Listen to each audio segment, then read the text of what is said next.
Jake sat on the beach, watching the sun sink towards the horizon, reflecting on how this was the most tranquil place he had ever visited. This small island in the Outer Hebrides of western Scotland was now his home. Jake's wife, Emma, had persuaded him to move from Edinburgh, where she and generations of her family had grown up. Jake hoped to witness the green flash at sunset, an atmospheric phenomenon he found romantic despite its scientific explanation. The island was remote, far from the advent of the internet and mass communications, providing Jake with the peace and quiet he needed to write. He had to admit it was a good move, especially since they planned to have children. Emma was right. Life here was slower among the close-knit community.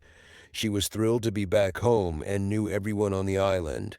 Jake felt some initial coldness from the locals, as he was an outsider married to a local beauty, but he appreciated their straightforward manners.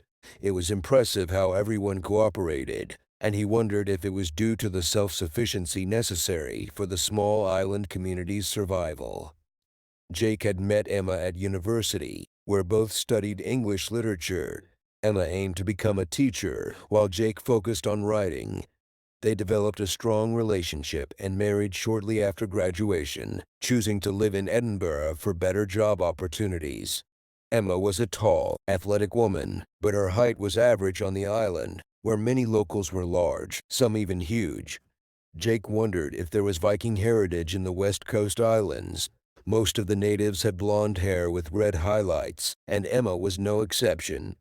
She wore her hair slicked back to her neck, which complemented her piercing green eyes. To Jake, she was perfection, and lately, he thought she looked even more beautiful when pregnant. Emma had been postponing having children, but now she was ready. Jake had never seen her so happy, involved in island life, and busy with various committees. She was currently organizing the Solstice Festival, which involved the whole island in the weeks leading up to the holiday. The festival featured contests and games, music, dancing, and a lot of whiskey. The competitions resembled Highland Games and were open to men aged 18 to 30, where the winner proclaimed the season's champion. There were also miniature versions of these games for children. Jake was encouraged to participate in the competitions. Though reluctant, he agreed not to offend anyone. He did well in the race, finishing second despite a calf cramp. Used to running on paths, he struggled on the rough terrain. Jake noticed a huge man walking to the next event, wondering how he managed with so much muscle. The next contest involved using a pitchfork to throw a coiled straw sheath over an increasingly high bar. Jake couldn't get over the lowest bar and politely declined further participation, realizing he couldn't compete in strength-based events against the island's giants. The competitions continued with the kettlebell throw and rock push, where the giants excelled. A new event required catching and lifting a calf, which amazed Jake. Another event tested pure strength, with two contestants pulling each other off the ground. The final event was the traditional log throw, where the giant who finished second in the race won. Sean McBride won all the strength events and the overall title of champion. He was a massive man, resembling Chris Hemsworth in build, but not in looks, being rounder and darker. During the evening program, Jake met more islanders, including the McBride family. Sean congratulated him on his performance. Jake felt like an outsider again as Emma and the McBrides discussed family ties. He quietly stepped back for another drink, watching Emma from across the bar. She looked stunning in her summer dress, emphasizing her full breasts and slender calves. He realized where Emma got her looks from. Her mother, Mary, looked more like Emma's older sister than her mother. They talked with Sean, who then placed a laurel wreath on Emma's head. Jake approached them, intrigued. "What's up, Emma?" he asked, nodding towards her new headdress. "Oh, nothing much. It's an old tradition. The champion chooses the queen of the solstice. Our families have known each other for a long time. It's a nice gesture from Sean as a homecoming gift. I can't refuse, but it doesn't mean anything." Mary interrupted. "Nonsense, Emma. It's an honor to be chosen, especially since you missed such an opportunity at university." Jake didn't like another man choosing his wife. "Do you have any responsibilities as a queen?" No, nothing special. It's just symbolic, except I'll have to wear this all night. It actually looks good on you. It frames your face beautifully. Emma thanked him, and they joined the dancing, which involved people of all ages. After one exchange, Jake found himself dancing with an attractive brunette, Morag, a widow. They chatted about the island, the festival, and its traditions. Morag had a warm personality and enjoyed sharing stories about past festivals. Jake asked about the Solstice Queen tradition, understanding it was optional. Morag hesitated but continued. Not really. Only a few families follow the old traditions. I declined it a few years ago. Oh, why was that? My husband was in the military, posted to Afghanistan, so I turned it down. It's just an old tradition for most of us, and when he didn't come home, I was glad I said no. I'm sorry. I didn't mean to upset you. It's okay. It was years ago. The festival celebrates the fertility of the land, like a fall festival, but at the growing season starts. Megan suggested I walk with the fishermen to integrate with the islanders. I was warned about fishing superstitions to avoid bad luck. We went to the fishing grounds, dragging traps for lobsters, langoustines, and crabs. The currents were treacherous, and I thought whirlpools were Hollywood fiction, but they were real. Skipper Fergus explained that tides through narrow sea passages and underwater rocks create whirlpools. They fish between tides to avoid them. Seeing water in the boat alarmed Jake, but the skipper was calm. Don't worry. The planks sometimes separate. The pump will keep us afloat, but we'd better head back. Jake was relieved to be on dry land, though the pump did its job. He hurried home, only to hear loud sounds from the bedroom. He rushed past Mary, ran up the stairs, and burst into the bedroom. Emma was on all fours, oblivious to her surroundings, with Sean behind her. Sean looked at him with disdain. I'm not done yet, he continued, and Emma finally looked at Jake, panting heavily. We'll be done soon, honey. Jake was stunned. He grabbed a framed wedding photo and threw it at Sean, hitting him in the head. You little bastard, Sean lunged at Jake, pushing him backward. They fought, but it was more of a struggle. Jake landed a blow, but Sean didn't seem to feel it. Blood spurted from Jake's nose as Sean overpowered him, slamming him into the wall and punching him.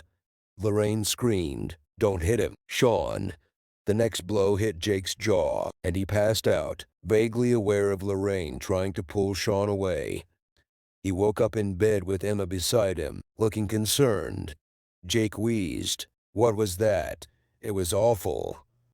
Tom, you almost choked. Mom rolled you over and cleared your throat before calling the doctor. You were out for hours. You broke ribs and your nose, not that it was a fight. He just kept hitting you. That was brave, Tom. Sean has a black eye and a concussion. He lost his temper. He looked at Emma, waiting for an explanation. It's just insemination, Emma said, as if that explained everything. It's not lovemaking. There's no romance with Sean. It ensures strong, healthy children, just like with livestock. The strongest genes are passed on. Jake was puzzled. How long are you going to abuse yourself, Jake? Emma asked. If you reject me, I might need Sean again. And Tom's anger burst through. You can't get enough, can you? Then just go and sleep with him again. Emma sobbed. It's not like that. It was just sex. I still want you. We're the same. We have the same wonderful marriage. Were you thinking about our marriage when you slept with him? It's the same marriage you destroyed. Megan found Jake in the kitchen. You know she loves you, Jake. She believes you're strong enough to get through this. Jake replied glumly, You're deluded. This is the ultimate betrayal. I thought my wife would be faithful. I understand, Jake. It must be hard to explain our view. We don't see it as infidelity. It's important to us. Lorraine sees it as a natural way to conceive. We're not animals. Admit it's just a way to mess with your husband. Okay, we have a great time. The strongest young stud in our bed is a dream. It turns us on, and we're more likely to get pregnant. Tom, you still have that option. Get Lorraine back. Impregnate her yourself. She'll always choose you. There's no chance of that happening. Emma was sure she could get Jake back. I haven't been with Sean since the night he beat you. I'll stop and wait to see if I'm pregnant. We still love each other. Jake looked at her with contempt. It's over. I'll build a new life. When I leave this island, I'm coming back with the police. What you're doing is illegal. Emma went to her mother. Mom, this is a disaster. I wanted a miraculous conception, but now it's ruined. Maybe you're right. I should have kept Sean as a secret lover, but that's what happens when you marry a stranger and then get carried away with insemination. Emma remembered the wonderful day she'd had with Jake and was about to give up the idea. But then, seeing how impressive Sean was at the competition and the fact that he'd made her queen, she changed her mind. The sex had been amazing. She could only blame herself. Letting Sean take her a third time had increased the risk of Jake coming home, but she couldn't resist. Megan was unfazed. He's in shock now. Let him get used to the idea. It might be worth keeping Sean away for a while. Poking his nose in will only make things worse. Good thing you haven't done the second and third insemination yet. Yeah, but that's not gonna happen now. This whole thing needs to stop. It's completely out of control. He's even talking about involving the police. Megan was horrified. Emma is right. There is no turning back, and the police are not an option. Perhaps we should arrange for Jake to have an accident on the cliffside path. Lorraine would be upset, but Sean would eventually calm her down. He's always had a thing for her, and Megan is sure he was purposely stalling on Emma to get caught. The truth is that Emma will be happier with an islander.